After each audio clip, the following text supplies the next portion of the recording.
JEE men's 2018 मध्ये विचारला गेलेला एमसीक्यू आज सॉल्व्ह करू. थर्मोडायनामिक्स चॅप्टर मधला आहे.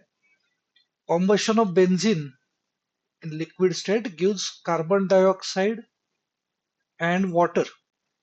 Given that heat of combustion of benzene at constant volume काहीतरी व्हॅल्यू दिली आहे त्याची, आणि heat of combustion of benzene at constant pressure विचारलंय. ओके, याच्यामध्ये आपल्याला असं लक्षात आलं पाहिजे की यातलं जे हीट ऑफ कॉम्बशन किंवा एन्थाल्पी ऍट कॉन्स्टंट व्हॉल्यूम आहे, याचा अर्थ होत असतो क्यूपी क्यूव्ही म्हणजेच डेल्टा यू. आणि heat of combustion at constant pressure याचा अर्थ होत असतो डेल्टा एच. सो आपल्याला डेल्टा यू ची व्हॅल्यू दिलेली आहे आणि डेल्टा एच ची व्हॅल्यू विचारली. सो दोघांमधलं काय रिलेशन आहे ते इथे मी मेन्शन करतो. Delta H is equal to delta you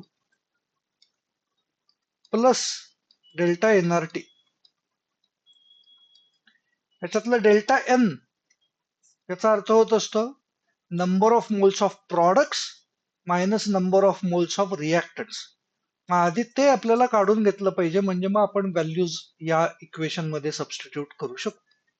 so पहिला आपण ते कॅल्क्युलेट करूयात. त्याच्यासाठी पहिले रिॲक्शन लिहून बघूयात. बेन्झीन म्हणजे C6H6 हे लिक्विड आहे म्हणून सांगितलंय. कॉम्बशन म्हणजे plus O2 gives CO2 plus H2. Oxygen is gas. CO2 त्यांनीच सांगितलं हा गॅस गॅशियस स्टेट मधला आहे, आणि वॉटर लिक्विड स्टेट मधलं तयार होत आहे. ही पण इन्फॉर्मेशन त्यांनी दिली आहे. बॅलन्स करूया. 6CO2, हायड्रोजन 6 आहेत लेफ्ट हँडला, म्हणजे इथं 3 होईल. त्याच्यामुळे ऑक्सिजन 12 प्लस 3 15 झाले. बॅलन्स करण्यासाठी हे 15 डिवायडेड बाय 2 केलं. डेल्टा एन कॅल्क्युलेट करत असताना डेल्टा एन ची जी व्हॅल्यू असती ती फक्त गॅस असलेले प्रॉडक्ट्स मायनस गॅस असलेले रिॲक्टंट्स असं करायचं असतं. सो गॅशियस स्टेट मधले प्रॉडक्ट साइड किती आहे, तर डेल्टा एन किती झाला, तर 6 मायनस रिॲक्टंट साइडला 15/2. त्याचा अर्थ 15/2 म्हणजे 7.5, म्हणजे आन्सर आलं -1.5. हे डेल्टा एनचं व्हॅल्यू आहे. सो ही व्हॅल्यू इथं आधीच्या इक्वेशन मध्ये सबस्टिट्यूट करू. डेल्टा यू त्यांनी दिलाय आपल्याला.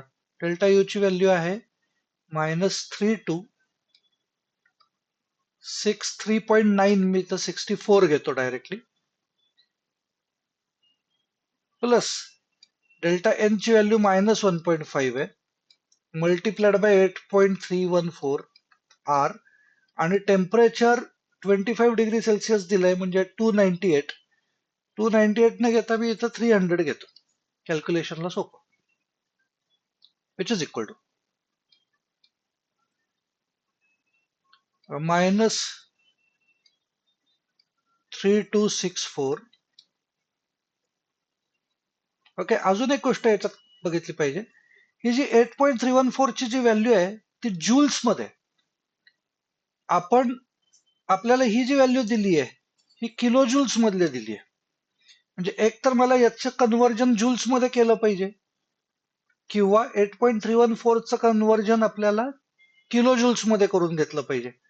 म्हणजे याला मल्टिप्लाइड बाय 10⁻³ केलं तर आपल्याला किलो जूल्स मध्ये आपण कन्वर्ट करून घेतलेलं असेल. ओके, सो या पार्टची व्हॅल्यू किती येते हे चेक करू. 300 इंटू 1.5 म्हणजे हे 450 झाले, आणि 8.314 न त्याला मल्टिप्लाय करायचंय, म्हणजे ही व्हॅल्यू -300च्या आसपासची व्हॅल्यू काहीतरी आली पाहिजे, 30च्या आसपासची व्हॅल्यू आली पाहिजे.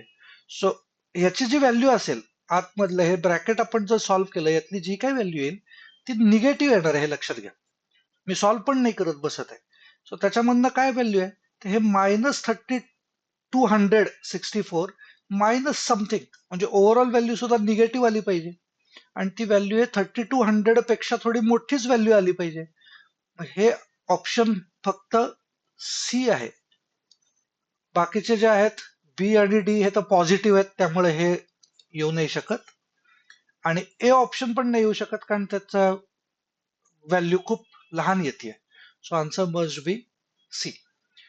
पुढच्या व्हिडिओमध्ये अजून एक एमसीक्यू बघूयात.